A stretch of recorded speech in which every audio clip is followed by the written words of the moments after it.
Okay, so we're going to start today. Instead of the packet page, I want you to add this in somewhere where you have space. This is a calculator tip on how we can find the exact value of the definite integral without having to do 200 rectangles or 250 rectangles and wait for the program to calculate that, because that could take a minute or two, and it's just annoying to sit there and wait for the calculator to calculate it using the Riemann sum program. This way, if we use this in the calculator, it will give us an exact value and it won't take long at all. So what you have to do first is put an equation in y1. So whatever function you want to find the integral of, you put in y1. Then go back to the main screen and you're going to hit the math button. Arrow down to choice 9, which says fn int. Now, depending on your calculator, if you have the new software, you're going to get these boxes. If you have the old software, you're going to get fn int parenthesis. And here's what you have to type in. y1 is first for the old kind of calculator. Then you have to type a comma, then type x, and then a comma, and then a and b are your left and right bound values in the integral. If you have the new kind of software, your a and b go in location for the integral. You put y1 in this box and put an x in this box. To get y1, because you already have your equation in y1, you press the vars button, which is over by your arrows. That should not say years, that should say y variables. Arrow over to y variables. Hit enter on function, and choice 1 is y1, and that will type a y1 in your calculator for you. So make sure to write these steps down. They'll be very helpful today as we go through your packet. Okay, so find this page. It should be right before page 29. Sorry, I don't have the page numbers here at home with me. And we ended class yesterday talking about the integral as area when the graph was positive. So today we're going to talk about when the graph is not positive. So when you have something like this below the x-axis. So if the graph is below the x-axis,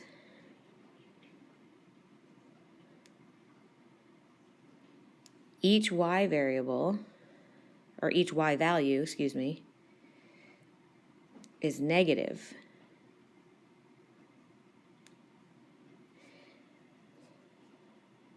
So when we draw our rectangles or our sum,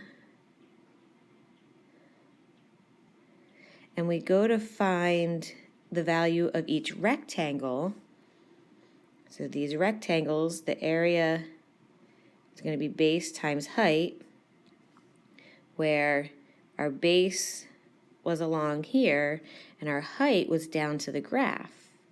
Well, because the height is down to the graph, these negative y values are your height. So your rectangles are going to give you a negative answer or a negative value. Well, area is not negative, so let's write that area is not negative. So what that means is the integral from a to b of the function equals a negative answer. But area is not negative. So if a problem asks you for area, you can't just give a negative value. You would have to find the positive value. And we're going to see that in the 5 different problems we're going to do now.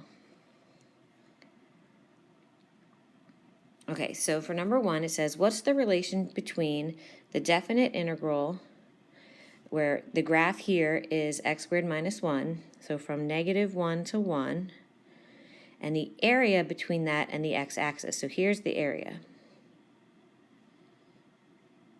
Well, in your calculator, let's calculate that definite integral.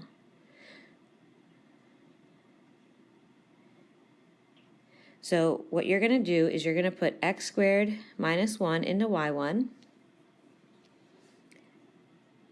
Then you're going to quit to the main screen, and this is the directions we went over at the very beginning. You're going to hit the math button, arrow down to choice 9, which as fn int, and put in all those correct pieces. And when you hit enter, so we'll pause it here for you to type,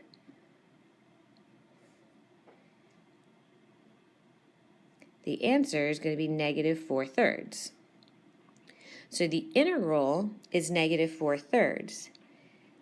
The area is the positive value of that. So we'll take the absolute value, and that's positive 4/3.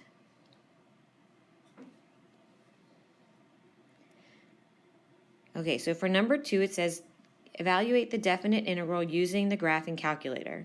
So here's the graph. I sketched it for you. You can sketch it into your packet now. We want the area from 0 to 4, so that stops here. I'm sorry, I take that back. It's not area. We want the integral from 0 to 4. So again, you're going to use math and choose choice 9. This is what goes into y1. So if you have the old calculator, this is what you would type. If you have the new calculator, this is what you would type. And when you hit enter, you're going to get a value of 2.6 repeating, or if you change it to a fraction, that's 8/3. So the integral is 8/3. That's not the same thing as the total area. Because what's happening is for total area, above this is a positive value, and down here was given a negative value. So the net answer, the positive plus the negative, gave us this 8/3. If I want total area, what we have to do is find this x-intercept. So in your graph, you would go to second calculate and choose 0. And follow the directions, left bound, right bound, guess, and we get 2.382. So really, to find the total area, what we have to do is the integral from 0 to 2.382 of our function.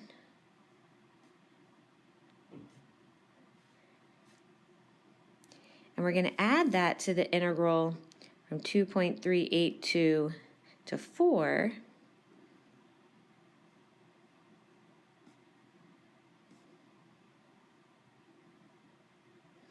Except this last part from 2.382 to 4 is negative. So to make it an area, we're going to take the absolute value of it to make it a positive value. So you have to do the math choice 9 fn int part twice. So when you do that for the 0 to 2.382, we get 7.719. And then if you do that for the 2.382 to 4, that's negative 5.053. So if you take the absolute value of the negative 5 and add it to the 7, your total area is 12.772. So again, here's the difference.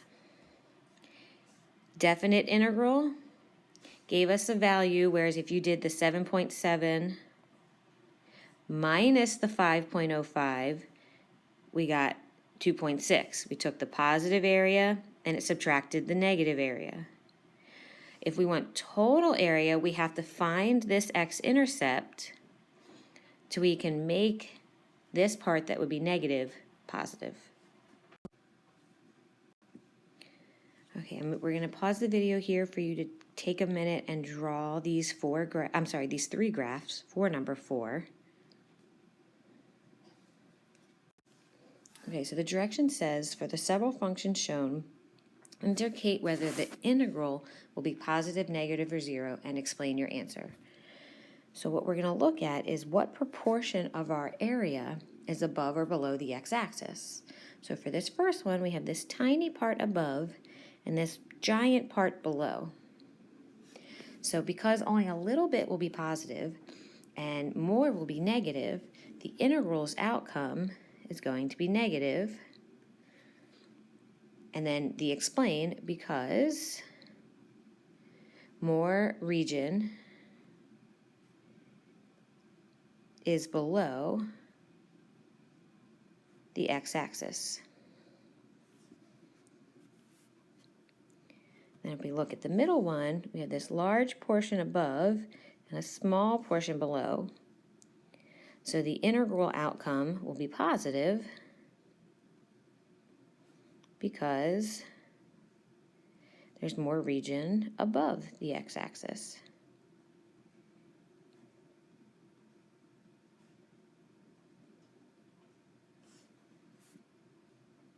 And then lastly, we have this piece, and they look about equal. So because we would have equal portion above and below, that would equal 0 for that integral, because there's equal regions above and below the x-axis.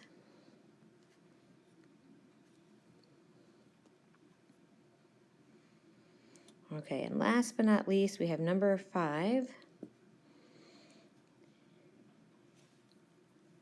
And it says find the area between 0 and 3. So here's 0 and here's 3. But it's asking for total area. It's not asking for the integral. So what we have to do is find this x-intercept. And you can either find that x-intercept with your calculator, you can graph it, go to second calculate, do the 0 and follow directions for left bound, right bound. Or this is a pretty basic equation. So I'm going to set it equal to 0 and solve.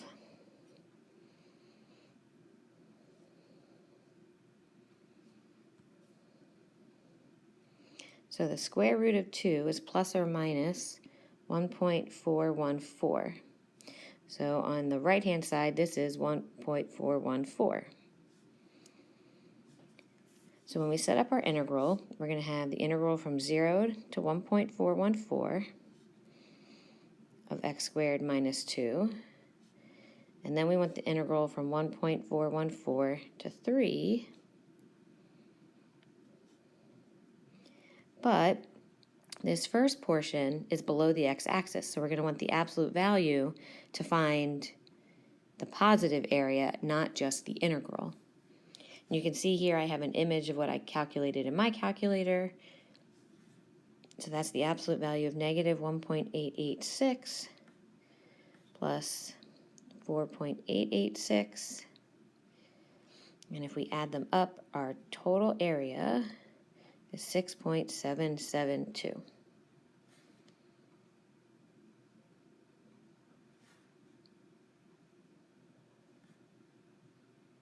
Okay, so page 29 is your packet. I'm sorry, in your packet is your homework. It is 3 questions. So start and finish that now so you have no homework for tomorrow.